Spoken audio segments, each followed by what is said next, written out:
The House just passed a $500 billion spending bill today. Thousands of pages. No one had time to read it. We didn't even know about it. And we just opened it up, and here's what we found. $850,000 for bus stop equity in California. We don't know what that means. We don't know if they're going to put a bus stop in a rich neighborhood or a poor neighborhood. But a bus stop is just a small thing that keeps you dry in the rain and a sign that says bus stop. 850 grand? What? $1 million for a solar panel jail on an island in the South Pacific. A jail that only holds 180 people. And the solar panel will probably cost more than the entire jail itself.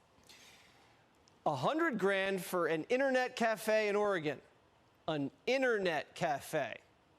What is this, Germany in the 90s? An internet cafe? Are they just giving money to Starbucks? How about this? $15 million to strap ankle monitors on cows. How hard is it to keep track of a cow? They're 1,000 pounds and slow and fenced in.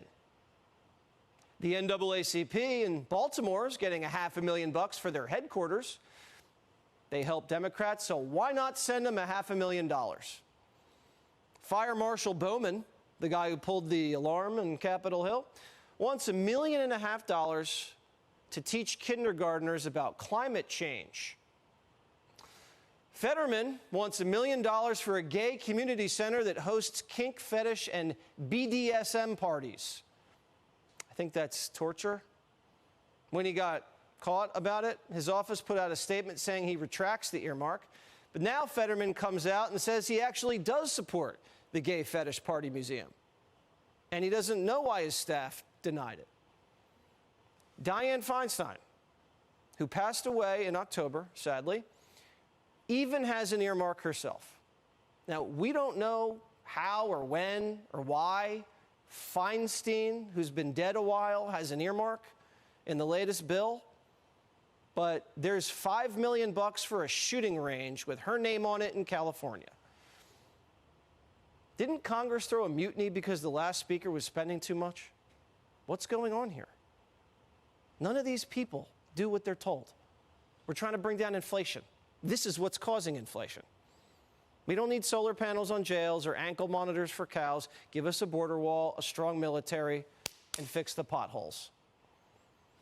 Andrzejewski is the CEO of OpenTheBooks. Adam, explain to me why a bus stop costs $1 million when all the bus does is stop there. Well, it shouldn't. Look, this bill is a bipartisan congressional spending orgy. We took a look at the 5 states getting the most earmarks out of this bill. Number 1 is California, no surprise there. But states 2 and 3 are rock-ribbed Republican states, Florida and Texas. Each of them are getting north of $700 million of earmarks out of this bill. Number 4 is New York. That's Schumer's Democratic state, no surprise. But number 5 is Maine. Maine is ranked 42nd on population, Jesse, but number 5 on the receipt of earmarks because of Republican U.S. Senator Susan Collins, who partnered with her Democratic colleague to bring nearly $500 million worth of earmarks into Maine. And Jesse, I can tell you tonight that the lumberjacks in Maine, they're celebrating. They're getting a new lumberman's museum in Patton, Maine. Listen, I'd rather have a lumberjack museum than a gay fetish museum. And that doesn't have anything to do with me not enjoying whatever it is they do, okay? They can do whatever they want. But here's the thing. We're trillions in dollars in debt. We don't need a gay fetish museum. We don't need a lumberjack museum. We don't need any more museums. We have enough museums. We need to get out of debt.